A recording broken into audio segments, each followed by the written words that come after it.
നമസ്കാരം, ന്യൂസ് ടൈമിലേക്ക് സ്വാഗതം. ഞാൻ അസിയ ഷാ. നോക്കാം ഇന്നത്തെ പ്രധാന തലക്കെട്ടുകൾ. കെനിയയിൽ ബസ് മറിഞ്ഞ് 5 മലയാളികൾ മരിച്ചു. അപകടത്തിൽപ്പെട്ടത് ഖത്തറിൽ നിന്നുള്ള വിനോദയാത്രാ സംഘം. മരിച്ചവരിൽ 2 കുട്ടികളും പരിക്കേറ്റവരുടെ നില അതീവ ഗുരുതരം. കണ്ണൂരിൽ കപ്പലിലുണ്ടായ കണ്ടെയ്നർ പൊട്ടിത്തെറിയിൽ തിരിച്ചടി. കപ്പൽ ചരിയുന്നു. ഇന്ധന ടാങ്കുകളിലേക്ക് തീയെത്തുമോ എന്ന ആശങ്ക. കടലിൽ വീണ കണ്ടെയ്നറുകൾ നാളെ കരയ്ക്കടിഞ്ഞേക്കും. ഇതിനിടയിൽ കാണാതെ 4 ജീവനക്കാർക്കായി തിരച്ചിൽ തുടരുന്നു. നടൻ കൃഷ്ണകുമാറിന്റെ മകൾ ദിയ കൃഷ്ണയുടെ സ്ഥാപനത്തിൽ സാമ്പത്തിക തട്ടിപ്പ് നടന്നുവെന്ന് ആരോപണം. യുവതികൾ മുന്നോട്ട് വെച്ച പരാതിയിൽ ഗൗരവം ഇല്ല എന്ന് പോലീസ്.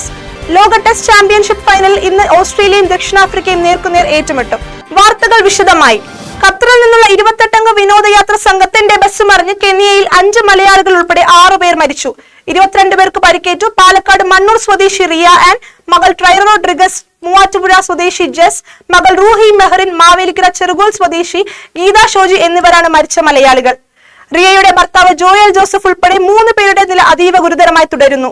കെനിയയിലെ മസായ് മാര നാഷണൽ പാർക്കിൽ നിന്നും നാഗുരുവിലേക്കുള്ള യാത്രാമധ്യേ സംഘം തിങ്കളാഴ്ച വൈകിട്ട് 4:30 അപകടത്തിൽപ്പെടുന്നത്. ശക്തമായ മഴയിൽ ബസിന്റെ നിയന്ത്രണം വിട്ട് മറിയുകയായിരുന്നു. പരിക്കേറ്റവരെ നൈറോബിയിലെ വിവിധ ആശുപത്രികളിൽ പ്രവേശിപ്പിച്ചു. കർണാടക, ഗോവ സ്വദേശികളും സംഘത്തിലുണ്ടായിരുന്നു. ഇന്നലെ ഖത്തറിലേക്ക് മടങ്ങാനിരിക്കുകയായിരുന്നു അപകടം സംഭവിച്ചത്. കണ്ണൂർ അറബിക്കടലിലെ കപ്പലിൽ തീ കെടുത്താൻ തീവ്രശ്രമം തുടരുന്നു. അഗ്നിരക്ഷാ പ്രവർത്തനങ്ങളെ വിഫലമാക്കി തീ എല്ലാ ഭാഗത്തേക്കും വ്യാപിച്ചു കഴിഞ്ഞു. തീക്ഷ്ണമായ ചൂടും തീ പിടിച്ച് പൊട്ടിത്തെറിക്കുന്ന കണ്ടെയ്നറുകളും രക്ഷാപ്രവർത്തനത്തിന് തിരിച്ചടിയാകുന്നുണ്ട്.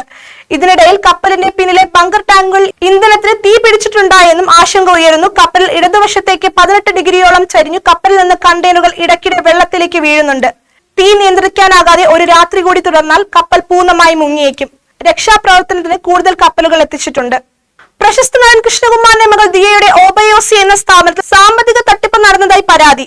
69 ലക്ഷം രൂപ ജീവനക്കാർ തട്ടിയെടുത്തു എന്നാണ് പരാതി. എന്നാൽ ആരോപണ വിധേയരായ യുവതികൾ നൽകിയ പരാതിയിൽ കഴമ്പില്ലെന്ന് പോലീസ് കണ്ടെത്തി. അന്വേഷണം തുടരുകയാണെന്ന് പോലീസ് വ്യക്തമാക്കി.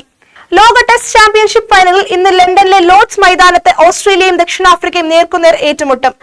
പാറ്റ് കമ്മിൻസിന്റെ നേതൃത്വത്തിലുള്ള ഓസ്ട്രേലിയൻ ടീം ടോസ് നേടി ബാറ്റിംഗ് തിരഞ്ഞെടുത്തു. ഇതോടെ ഈ വാർത്താ ബുള്ളറ്റിൻ പൂർണ്ണമാകുന്നു. നമസ്കാരം.